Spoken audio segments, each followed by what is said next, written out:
இல்ல இங்கே என்னால அங்கெல்லாம் வர முடியாது அப்படின்னு சொன்னேன். இவங்க கேட்கல. திரும்பி என்ன அங்க ஒரு பெரிய சண்டையை பிடிச்சிட்டாங்க. சண்டை பிடிச்சி திரும்பி ஊருக்கு போயிட்டு திரும்பி அதிலே தான் வேலை பார்த்தோம்.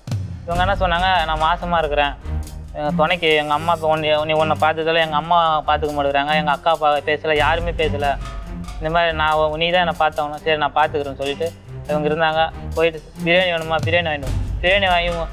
பிரியாணி வாங்கி கொடுத்தா கூட சாப்பிட்டு நீ எனக்கு என்ன வாங்கி கொடுத்தா அப்படின்வாங்க. அவங்க வந்து வீட்டுக்கு சாப்பாடு ஆக்கி வந்து போய் கொடுன்னு சொல்லுவாங்க. போய் கொடுப்பேன்.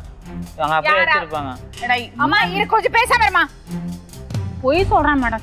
போய் சாப்பாடு கொடுப்பேன். அப்படியே திரும்பி காலைல பார்த்தோன்னா கொஞ்சம் சாப்பிட்டு கொஞ்சம் தண்ணி வச்சிருப்பாங்க. மொத்தத்துல எல்லாரும் ஒன்னாதான் இருந்தீங்க? ஆமா மேம், அப்போ ஒன்னாதான் இருந்தோம். ஒன்னா இருந்து சென்னைக்கெல்லாம் கூட்டு வந்து சென்னையில ஒன்னாதான் இருந்தோம். அவங்க கொஞ்சம் பார்த்து ஒரு பிரச்சனை ஆயிடுச்சு. பிரச்சனை ஆகி அவங்க என்ன பண்ணிட்டாங்க, அந்த என்கிட்ட நான் வேலைக்கு போனேன்னு சொல்லாம பெங்களூர் போயிட்டாங்க. என்ன பிரச்சனை ஆச்சு? கூட காலை கை போடுறது இந்த மாதிரி பிரச்சனை. யாரு? இவங்க மேல. யாரு கூட கை? நான் அவங்க மேல கை போட்டதுக்கு பிரச்சனை வந்துச்சு. அவங்க புரியல. நீ இவங்க மேல கை போட்டியா? அதுக்கு அவங்களுக்கு கோவம் வந்ததா வேலை பண்ணும்போது? இல்ல மேடம், நைட்ல படுக்க மேடம். நான் சொல்றேன் மேடம், நிறுத்துறா மூடிக்கிட்டு. மேடம் நான் சொல்றேன் மேடம், மெட்ராஸ்ல பொண்டாட்டி ஈத்துறோம்னா மேடம் பிள்ளைங்களே வந்துருந்துச்சு மேடம். அந்த 3 பிள்ளைங்களும் என்கிட்ட மேடம் இருந்துச்சு. அவகிட்ட போகாது மேடம். நான் தான் சோறு போட்டு கொடுப்பேன், எல்லாம் பார்ப்பேன், எல்லாம் நல்லதா இருந்துச்சு மேடம். பணம் வாங்குறதுக்கு நல்லதா நினைச்சேன் மேடம். அவ என்ன பிரச்சனை? அதான் மேடம் அன்னைக்கு நைட்டு மேடம் படுக்கிறான். இந்தாண்டா நடுவுல இவன் மேடம், இந்தாண்ட நான் மேடம், அந்தாண்ட அவ மேடம்.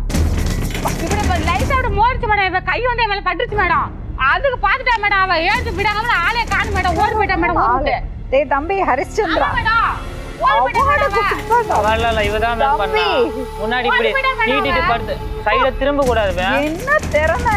நான் இல்லம்மா, இவதான் சொன்னேன். இந்த பக்கம் திரும்பினா இந்த பக்கம் திரும்ப கூடாது, நீ அவன் பக்கமே திரும்பி இருக்க. பாக்குறவங்க அவன் மண்டர் பண்ணுவான். எப்படிடா சமாளிச்சேன்னு சமாளிக்க முடியாம தான் நான் கம்முன வீட்டுக்கு போயிட்டேன். திரும்பி எங்க என்ன பக்கம் திரும்பினா ஒரு பொண்டாட்டி, இந்த பக்கம் திரும்பினா இன்னொரு பொண்டாட்டி.